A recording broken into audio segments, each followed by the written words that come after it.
Olha só, pessoal, uma série de reportagens do Jornal da Itatiaia fez um mergulho no mercado de trabalho brasileiro para tentar entender a falta de mão de obra no país. O problema é generalizado, né? Uma das conclusões que a reportagem chegou, e atinge o comércio, serviços, indústria. Mas quem perde qualidade em atendimento e ritmo da produção, o problema trava ainda mais a economia brasileira em meio a um debate. Como que a tecnologia e o ritmo acelerado de mudanças nas profissões, para onde vamos, quando o assunto, lógico, é vida profissional. Eduardo, a série do Júlio Vieira e da equipe da Itatiaia, ela mostra esses desafios, né? Que não só patrões estão enfrentando, mas também empregados com essa nova configuração do mercado de trabalho, que entra o trabalho, o tal da uberização, né? Que envolve esses serviços mais ligados às plataformas digitais, e também os serviços antigos, que normalmente as pessoas não estão conseguindo cumprir essas vagas aí. Bom dia para você. Bom dia para todo mundo. Eu vou alongar o cadiquinho mais, depois eu resumo as outras prosas, mas eu preciso dizer que o amigo sabe, e o ouvinte Itatiaia já percebeu que esse é meu tema preferido, né? Eu tenho tratado desse assunto com ênfase. Eu estou absolutamente assustado com o caminho que a gente está levando. Ninguém quer saber de estudar, ninguém está dando valor para a universidade e ninguém quer saber de carteira assinada. Claro que eu respeito toda e qualquer decisão de qualquer um, mas me incomoda o futuro da Previdência, me incomoda o futuro da velhice dessas pessoas. O caso de um que falou hoje no jornal, eu não quero saber, eu quero ser dono do meu nariz. Isso é muito legal, mas se você é dono do seu nariz numa loja da Ceasa, onde você tem perspectiva de se virar um grande atacadista lá dentro, ótimo. Agora, ele trabalha com aplicativo. Não é que eu esteja diminuindo o aplicativo, mas as possibilidades de crescimento dele são pequenas. E de acidentes são grandes, Júnior. Estou falando disso, de assistência médica, de cuidado com a pessoa. E eu tenho visto e ouvido coisas assim assustadoras, amigo. Essa semana estive com o Ramon, lá de Piracema, é dono da oficina Carreira, essa que o Wellington Campos fala todo dia. Oficina tradicionalíssima. Sim. Ele tem 22 empregados. Estive na oficina dele e falei, ô Ramon, você tem quantos trabalhando aqui hoje? Ele falou, 22. Quantas vagas? Ele falou, 6. E o desespero para contratar? Ele falou, eu tenho ido para a igreja e pedido ao padre para chamar os meninos de 17 anos para ir para o Senai. Porque eles vão para o Senai esse ano, aprendem ano que vem, eles estão aqui comigo. E não aparece. Aí eu estava lembrando, João, o meu pai, que teve o primeiro ano de grupo, tinha só caminhão velho, ele precisava... A maior amizade que meu pai tinha era a oficina mecânica, porque todo dia os caminhões tinham que ir. E tinha ali na Lagoinha, quem é mais velho vai saber disso, um famoso eletricista chamado Alain Moisés. Meu pai consertava o caminhão lá sempre. Numa dessas, meu pai falou, ô Alain, esse menino já tem 13 para 14 anos, o Elísio, meu irmão. Você não quer aproveitar ele não? O Alain falou, nesse momento eu só tenho para lavar peça. As oficinas não eram limpas como as de hoje. Você deve ter visto isso, né? Você foi motorista? Sim. Para lavar peça. Mas era uma função importante, tá? Não era? Era. Meu irmão começou a lavar peça na oficina do Alain. Lavava com a gasolina mesmo. E dali ele aprendeu um cadiquinho de eletricidade. Depois ele foi pro curso de contabilidade, mas não era praia, não gostava. Aí aparece a Fiat chegando a Minas Gerais, ele vai lá e se inscreve. Na hora H, no meio da fila, ele falou assim, ele viu um cara falando assim, função administrativa não tá dando ibope, não. Agora, estou precisando de eletricista. Ele se inscreveu como eletricista. Ganhou emprego. Formou-se engenheiro eletricista e aposentou na Fiat, uma das maiores montadoras do mundo. Esse meu irmão, filho de um cara que tinha primeiro ano de grupo, teve 3 filhos. Uma é funcionária pública, bem concursada, lá em São Paulo, e 2 são médicos. Então, esse é o salto que a gente tem que dar com muito estudo, com muito trabalho e com disposição de obedecer chefe. Mas a turma de hoje não quer, Júlio. Não quer saber de chefe, não quer saber de salário baixo e não quer saber de crescer aos poucos. Eu vou receber aqui hoje às 10 horas o dono de um bar-restaurante no Prado. Estive lá ontem almoçando, fiquei impressionado com tudo. E ele me falou, aí eu perguntei negócio de mão de obra, ele falou, Eduardo, eu estava com um que me ajudava de noite, lá funciona 24 horas. Quando eu descobri, ele estava ganhando 6 contos. Eu falei, agora eu não aguento o seu aí não. 6 contos. Falou, vamos rever? O cara falou, não. Então, Júnior, é preocupante, eu acho que esse devia ser um assunto da sociedade brasileira está discutindo. Vai no Senai, no Senac, vai procurar. Ô Júnior, tem curso de graça para formar os alunos. Quer não?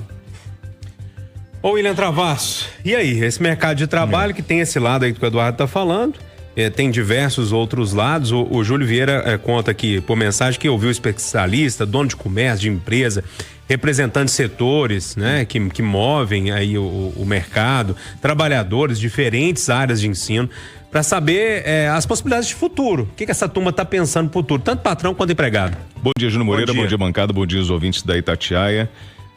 A turma está hoje muito no imediatismo, né? Na resposta rápida para sobreviver. Eu sou de uma geração, eu tô com 55, Edu, você tá com quanto? 68. 68. Eu lembro do meu pai sempre martelando na tecla, você precisa de capacitação técnica para entrar no mercado de trabalho. Então, primeiro a gente buscava a formação técnica, depois você ia buscar uma especialização em cima disso, né? Ou daquilo que você tinha vontade. Mas a primeira coisa que você tinha que fazer é garantir o seu emprego. E hoje eu vejo a turma muito no mundo da lua, sabe? No mundo do eu acho que as coisas vão acontecer. É a turma jogando nesses jogos de azar no digital, é o cara vendo o mundo da internet como um mundo maravilhoso e que ele vai se tornar uma grande estrela da internet. Isso acontece por uma minoria, né? É sempre aquela coisa de contar com o sobrenatural para fazer a diferença na sua vida. E eu concordo com o Eduardo, as pessoas não querem assumir compromissos de trabalho, sabe? De responsabilidade, porque isso dá trabalho e não é fácil. Então, eu acho que a nossa geração, a geração mais antiga, ela foi acostumada com esse conceito, né?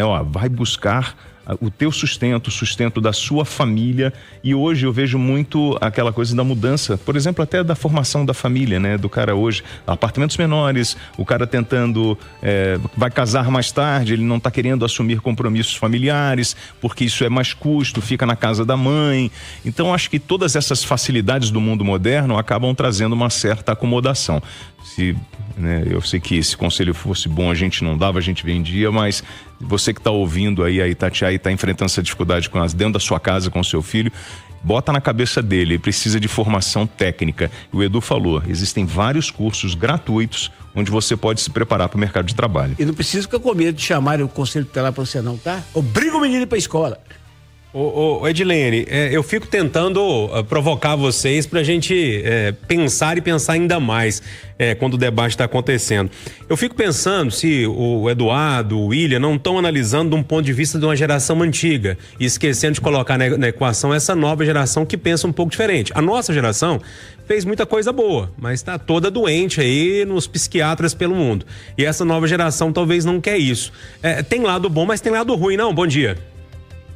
Bom dia, Júnior. Bom dia aos debatedores, aos nossos ouvintes. Exatamente. Nós dois, Júnior, estando perto do Travassos e do Eduardo, somos uma geração intermediária entre aqueles que são um pouco mais novos, de 20 e poucos anos. Então, nós vivemos essa fase da transição e ainda fazemos parte daquele grupo de muito esforçados. Eu, por exemplo, quando eu vou prestar qualquer serviço, eu trabalhando na Rádio Itatiaia, eu trato o dinheiro do chefe como se fosse meu. Quando eu vou escolher o transporte por aplicativo, eu pego mais barato. Eu uso o equipamento como se fosse meu. E quando eu vou ter uma prestação de serviço, eu quero a mesma coisa. Quando alguém trabalha na minha casa, eu quero que ela trate as minhas coisas como eu trato, sem quebrar, fazendo tudo certo, direito. O meu carro, eu quero que elas façam como eu faço.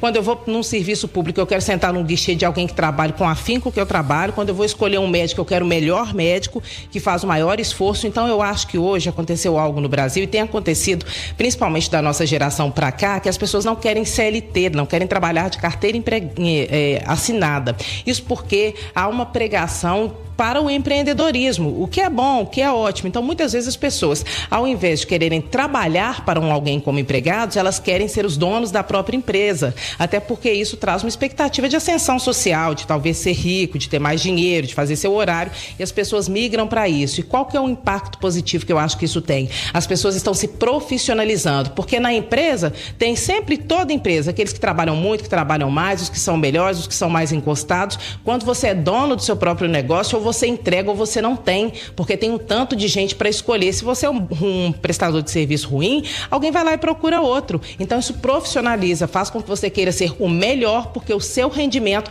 depende disso. Qual que é o cuidado que tem que ser tomado para não precarizar nem para você e nem para aquele que talvez vá trabalhar para você? Então a legislação atual, ela precisa ser alterada, e até o Partido dos Trabalhadores, que se fundou na questão do CLT, do empregado que tem carteira assinada, agora está tendo que rever e fazer suas transformações transformações nas suas propostas. Tem proposta de Ministério do Empreendedorismo, tem propostas que tramitam na Câmara e no Senado que visam ver a situação daqueles que hoje estão no seu mercado próprio, que são empreendedores, que são pequenos empresários. Então o mundo está se transformando e o Brasil também. Aquele sonho de ser empregado de uma empresa para a vida inteira, que muitos de nós tivemos e muitos ainda têm, ele não existe tão presente assim. As pessoas querem mudar, querem migrar e elas querem qualidade de vida, não querem dar sangue pela empresa do outro, mas topam dar sangue pela sua empresa.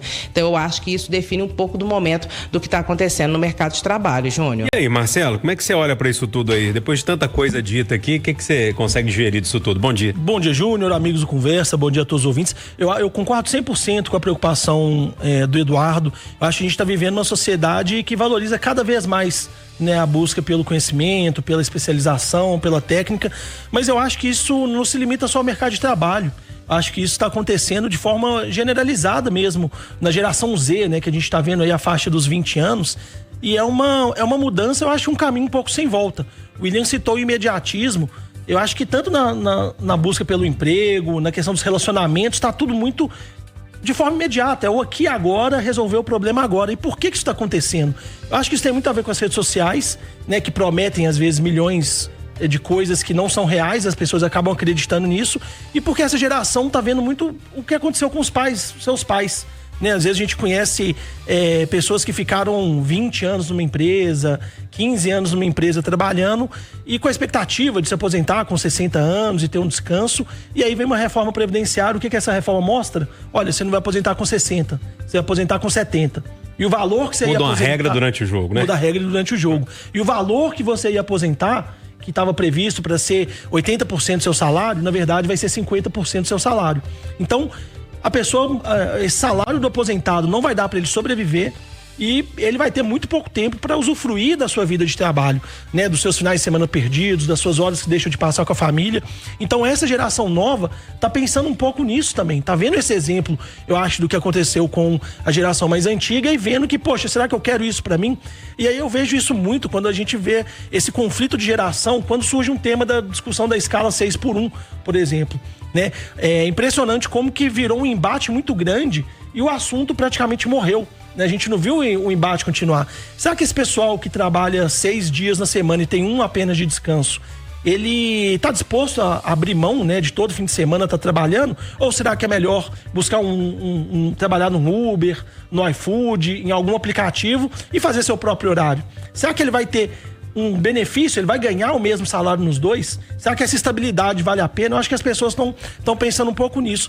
E eu sei que é tumultuado para as empresas, né? Gera um problema até de crescimento, né, para o país, mas eu acho que isso pode ser positivo. A gente pode começar a ganhar em cima disso. Talvez para conseguir atrair esse trabalhador, a empresa vai ter que pensar nos benefícios que vai ter que dar para ele. Vai ter que pensar na hora de descanso, vai ter que pensar às vezes em aumentar um vale, vai ter que começar a pensar na qualidade mental do seu funcionário, né? Porque o que a gente está vendo muito é a geração dos 30 aos 50 anos adoecida, todo mundo cansado, né? Sem poder passar tempo com a família. E aí a geração mais nova tá vendo isso, falando, pô, eu não quero isso para mim. Então caberá também às empresas revisarem suas regras e talvez adequarem essa nova geração. Não, é porque ouvindo isso, Marcelo, eu fico com a percepção de que a gente tem que mimar essa garotada, né? Porque eu acho que a gente age um pouco assim. A gente sofreu, então assim, eu não quero que o meu filho sofra. Então eu quero que ele trabalhe, né, 5 dias por semana, que ele tenha um videogame no trabalho para que ele possa brincar um pouquinho durante... A vida é dura, gente. A vida é difícil. Nós enfrentamos dificuldades e aí a nossa geração está poupando esses jovens para um mundo difícil, dizendo, olha, o mundo é lindo e maravilhoso, e a gente esquece de dizer que o mundo é complicado, que essa pessoa vai ouvir não várias vezes, ela não vai poder fazer as suas vontades dentro da empresa de uma outra pessoa, e eles não estão sabendo ouvir o não. E tem que explicar para essa geração, com todo respeito, Marcelo, compreendo 100% o seu raciocínio, até porque tem um tema aqui. Hoje não chama o outro tema aqui. Mas só para não perder o... Não, mas vamos lá. Perdão, mas só para não perder o milho. Acabou o programa. Até porque eu não tô nessa geração, não. Já tô passando dos 30. E gosto, né? Você tá descansado. Você tá descansado, mas tá estressado. O WT não é mimar. E eu também a questão não é mimar. dar um fim de semana, como se diz, trabalhar 6 por 1, buscar uma escala 5 por 2, né, com sábado, domingo de folga, ou domingo e mais um dia na semana, não é mimar. Receber um salário que dá pra pagar as contas, não é mimar. Não, e deixa eu te falar. Direito a uma aposentadoria. Então, a gente podia aprofundar um pouquinho e entrar, por exemplo, a gente poderia entrar, por exemplo, com os benefícios. Hoje eu pago pra você estudar. Hoje eu tenho que te dar estímulo para você trabalhar, eu tenho que dar auxílio isso, auxílio aquilo, e eu fico tentando dizer para você que a vida é difícil, que você tem que fazer a sua parte na sociedade. Deixa eu mudar de assunto, mas me parece que tá tendo um recado de uma nova geração para os empregadores, gente. E a gente vai ter que pensar se a gente vai entender esse recado, porque daqui a pouco não vai ter mão de obra. E aí, como é que vai ser as coisas? Alguma coisa vai ter que mudar. Me parece que a gente está num momento, num ponto de flexão interessantíssimo do mercado de trabalho, da vida, da mudança de perspectiva de olhar para as coisas. E eu acho que essa reportagem, essa série de reportagens, traz uma discussão muito legal. E ela tá lá no itatiaia.com.br. Se você quiser acompanhar, são 5 episódios, desde segunda-feira até hoje, da nossa equipe de jornalismo. Vale muito a pena, porque é uma discussão que tá, repito, é um ponto de flexão seríssimo que a gente precisa entender. Muita gente com a negação, eu acho que os empresários estão com a negação disso tudo, e tem uma turma dando um recado falando, desse jeito a gente não quer. Vamos ver quem vai vencer essa queda de braço.